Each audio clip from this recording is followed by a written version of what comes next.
Hi, I am Santosh Parajuli from Department of Electrical and Electronics Engineering, School of Engineering, Kathmandu University. Welcome to the third lecture, Analysis of a Diode, in the 5-part lecture series of the course Electronics Engineering. Let's analyze diode large and small signal behavior by finding current through a diode, potential drop across diode, and small signal resistance offered by a diode at the operating point. The calculated voltage, current and resistance should be verified by using software as well. The circuit has one diode, one resistor and one voltage source. Resistor and diode are in series.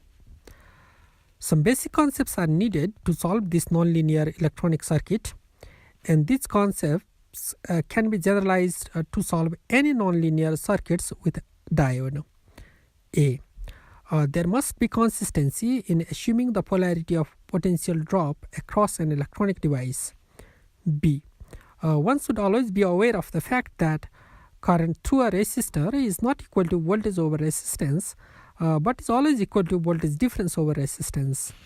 C. Sum of entering currents at a node is always equal to sum of outgoing currents through that node.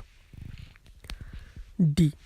The forward voltage drop across a diode is nearly equal to 0.7 volts.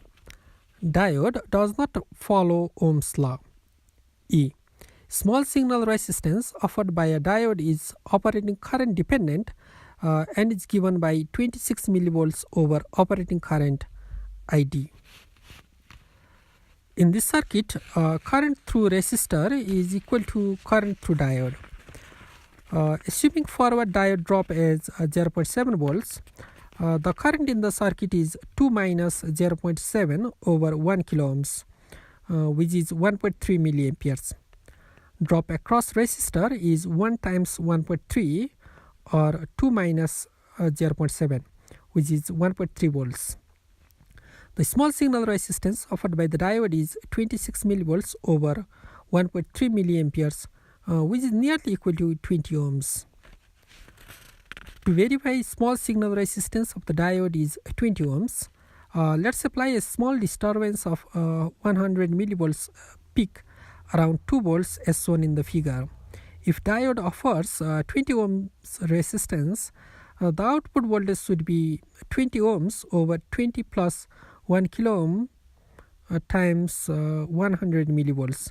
That is 1.96 millivolts peak or 1.386 millivolts RMS. Now let's verify the circuit using multisim and electronic simulation software.